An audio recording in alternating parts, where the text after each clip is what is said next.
Vilfredo Pareto, say that 5 times fast. He is an Italian economist that brought a principle to light that we can use in many different areas, not just economics. And it's called the 80-20 principle. In this video, we're going to explore how you and I can use the 80-20 principle to improve our productivity and efficiency. When I first heard this principle, it actually made sense to me.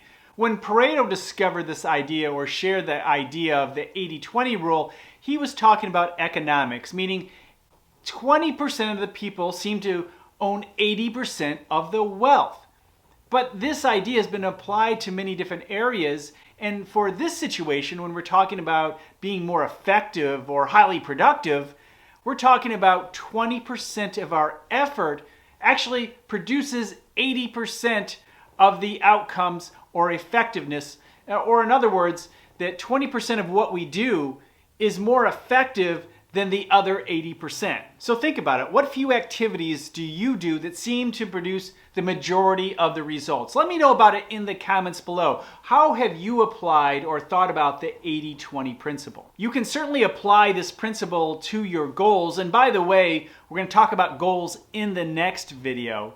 But think about the things that you can do that will actually give you the most traction toward your goals. As I mentioned, this principle can be used in a lot of different areas. It's used in sports, it's used in medicine, it's used in general statistics, it's used in gardening. I mean, there are so many different things you can use this concept for. And your day-to-day productivity is certainly important, but consider sales and consider marketing. These are also areas where the 80-20 rule certainly applies. This really is a principle that embraces the idea of working smarter, not harder. Now, there are a lot of people who work really hard, and there's nothing wrong with hard work. The idea, though, is to put the hard work in the right places for the maximum benefit. You know, there are a lot of people who are really busy. They're busy all the time, but they're not very productive. They're not using their time wisely.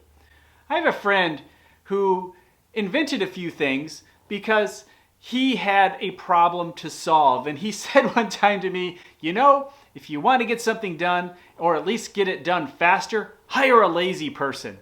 And he's kind of kidding, because you have to have some kind of initiative to get things done. But he wasn't totally kidding. What he meant was someone who wanted to make things more efficient so they could get more time off or get their work done faster. Well, these are the people who very well could be innovative, and you can use that innovation to your advantage. It really is important to reflect, and I know I need to do this often, just sit back and think of where are the activities that I get the most value. Is it when I'm creating? Is it when I'm connecting with other people? Is it when I'm sitting on a Zoom call? Is it when I'm doing accounting? Is it when I'm trying to figure out a new strategy? Among a million other things that I do, and I'm sure you do too. So think about those things, and then the ones that are not really productive for you, you might want to consider outsourcing to people who could be much more efficient with that time allotted to them. Ultimately, you need to figure out how this concept works best for you. And no, it's not a hard and fast rule. It may not be 20-80 for you. Maybe it's 30-70 or 60-40. But you need to figure that out and figure out where your time is best placed. And then you can take the appropriate action by giving priority to that most productive 20 or 30%. I'll often set my priorities by journaling. I like to journal. We just had a video on that. Check it out. There's a link right here.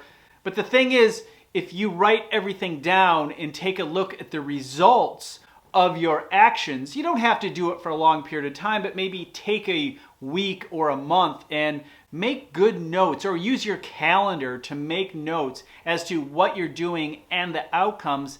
It might be an eye-opener as to what you should be doing with your time. If you're trying to establish a morning routine or a well-rounded day, you might want to consider these principles to help fix any inefficiencies or imbalances in your life. The 80-20 rule is used as a guide in life, and if you understand the concept, you don't have to do all the math all the time. You just know you're looking for efficiencies, and efficiencies that can help you do the things you love to do more often, and of course, achieve your goals, which we'll talk about in the next video. If you're ready to create your unique success combination, download the guide in the description and watch the next video.